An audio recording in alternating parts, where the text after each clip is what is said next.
3వ తారీఖున మంగళవారం రోజున గ్రస్తోదయ చంద్రగ్రహణం వస్తుంది. ఈ గ్రహణం గురించి చాలామంది వాళ్ళ అనుభవాలన్నీ కూడా తెలియజేశారు. సామాజిక మాధ్యమాలన్నీ కూడా మారుమోగబోతున్నాయి. అవన్నీ అక్కర్లేదు. గ్రహణ సమయంలో మనం ఆచరించాల్సినటువంటి చిన్న చిన్న విధానాలు. గ్రహణం అంటే ప్రకృతి కొంచెం నేచర్ ప్రత్యేకంగా పంచభూతాలు బలహీనపడేటువంటి సమయం.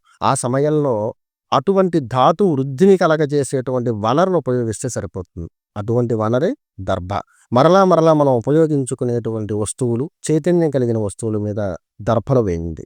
గ్రహణ సమయం 3 గంటల 19 నిమిషాల లగాయతు 6 గంటల 46 నిమిషాల దాకా. కానీ చంద్రోదయం అయిన తర్వాత ఉండేటువంటి సమయాల్ని గ్రహణ సమయంగా పరిగణిస్తారు. సుమారుగా చంద్రోదయం అయ్యే సమయం ఈ భాగ్యనగరం తదితరమైనటువంటి ప్రాంతాలలో 6 గంటల 20 నిమిషాలు.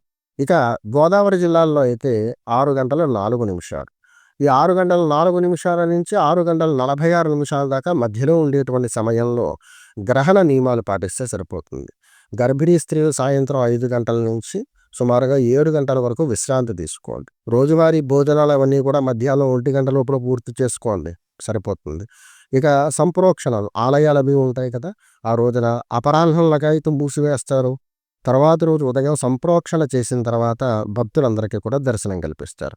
గ్రహణం అనేది శక్తిని ఇవ్వగలదు, బలహీనపరచగలదు. కాబట్టి గ్రహణ సమయంలో ప్రత్యేకంగా అనుష్ఠానం చేసేటువంటి వారు గ్రహణ సమయానికి ప్రాధాన్యత ఇవ్వండి. సాయంత్రం 6 గంటల 4 నిమిషాల నుంచి 6 గంటల 46 నిమిషాల దాకా ప్రధాన మంత్రాలు జపం చేసుకోండి. 3 గంటల 19 నిమిషాల నుంచి 6 గంటల 46 నిమిషాల దాకా సర్వ మంత్రాలు కూడా ఈ మధ్యస్థమైనటువంటి సమయం ఏదైతే ఉంటుందో చంద్రోదయం అయ్యేటువంటి సమయానికి పూర్వం ఉన్నదంతా కూడా సాధారణమైన మంత్రాలు. చంద్రోదయం లగాయతు మోక్షకాలం వరకు 6 గంటల 46 నిమిషాల దాకా ప్రధాన మంత్రాలు జపం చేయండి.